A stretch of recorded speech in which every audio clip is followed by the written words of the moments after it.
India और European union एक दूसरे के काफी स्ट्रॉन्ग स्ट्रैटेजिक पार्टनर्स हैं। रिलेशंस दोनों के काफी स्ट्रॉन्ग हैं और फिलहाल में जब वर्ल्ड में इतना ज्यादा अनइवन जियोपॉलिटिकल सिचुएशंस चल रही हैं, वहां पर इंडिया और यूरोपियन यूनियन अपने रिलेशंस को कंटिन्यूअसली अपग्रेड कर रहे हैं।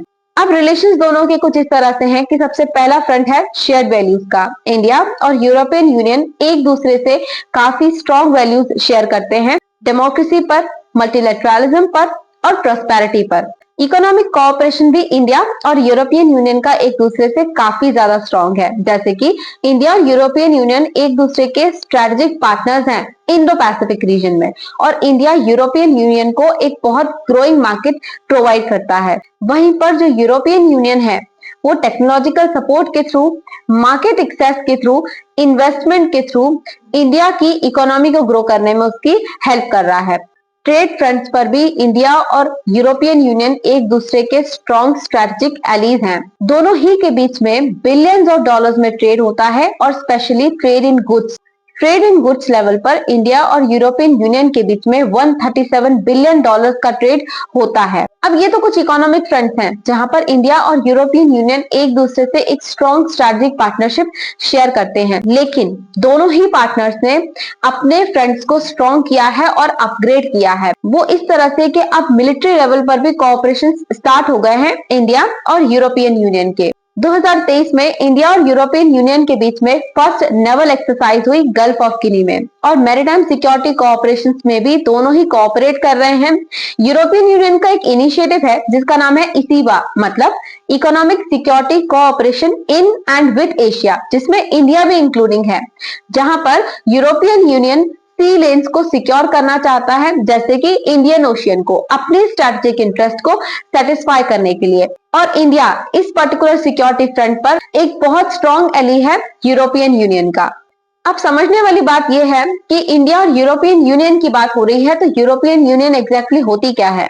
तो यूरोपियन यूनियन जो है वो एक ऐसी पर्टिकुलर यूनियन है कंट्रीज की जो कि वर्ल्ड वॉर सेकेंड के बाद में बनाई गई थी। इसके टोटल 6 फाउंडिंग मेंबर्स थे, जिसमें इंक्लूडिंग है Belgium, France, Germany, Italy, Luxembourg and Netherlands, और अब तक इसमें टोटल 27 मेंबर स्टेट्स इंक्लूड हो चुके हैं। यूके ने यूरोपियन यूनियन को 1973 में ज्वाइन किया था, और यूरोपियन यूनियन की सबसे खास बात कही जाती है वर्ल्ड में उसकी स्केंजन जोन। स्केंजन जोन वर्ल्ड का वो सबसे बड़ा एरिया है जहां पर फ्री मूवमेंट प्रोवाइड किया जाता है लोगों का। इसमें यूरोपियन यूनियन के ऑलमोस्ट सारी member states except Cyprus and Ireland, और कुछ non European Union member states जैसे कि आइसलैंड, नॉर्वे, स्विट्जरलैंड और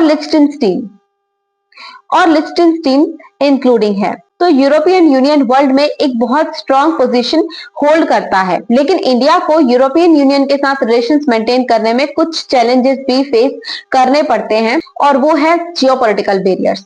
जो यूरोपियन यूनियन है उसका फोकस है ट्रेड पर, सिक्योरिटी पर और ह्यूमन राइट्स पर, जबकि इंडिया फोकस करता है ऑटोनॉमी मेंटेन करने पर और बहुत ज्यादा डीपर पार्टनरशिप्स को अवॉइड करने पर।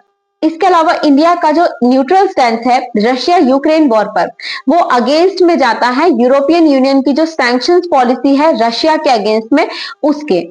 इसके अलावा इंडिया चाइना को एक स्ट्रैटेजिक कॉम्पिटिटर के तौर पर देखता है, जबकि यूरोपियन यूनियन की जो मेंबर स्टेट्स हैं वो एक स्ट्रॉन्ग ट्रेड पार्टनरशिप शेयर करती हैं चाइना के साथ में। इसके अलावा कुछ इकोनॉमिक बैरियर्स भी हैं इंडिया और यूरोपियन यूनियन के बीच में, वो इस तरह से कि बहुत सारे डिसएग्रीमेंट की वजह से इंडिया और यूरोपियन यूनियन के जो ट्रेड रिलेशंस हैं वो एक दूसरे से बहुत ज्यादा डीपन नहीं हो पाते। जैसे कि यूरोपियन यूनियन का इंटेलेक्चुअल प्रॉपर्टी राइट बहुत ज्यादा स्ट्रिंजेंट है, बहुत ज्यादा स्ट्रिक्ट है, जबकि इंडिया का जो आईपीआर पॉलिसी है वो कंपैरेटिवली स्मूथ है। जैसे कि इंडिया फोकस करता है अफोर्डेबल जेनेरिक फार्मास्यूटिकल्स पर, और यूरोपियन यूनियन का जो स्टैंड है कार्बन न्यूट्रलिटी पर, जैसे कि यूरोपियन यूनियन का जो एक मैकेनिज्म था कार्बन बॉर्डर एडजस्टमेंट मैकेनिज्म, जिसके बेसिस पर जितने भी products European Union member states की बॉर्डर क्रॉस करेंगे उन सभी को कार्बन न्यूट्रल होना चाहिए। वो इंडिया की पॉलिसी और इंडिया की जो डेवलपमेंटल स्ट्रैटेजी है उसके बिल्कुल विपरीत जाता है।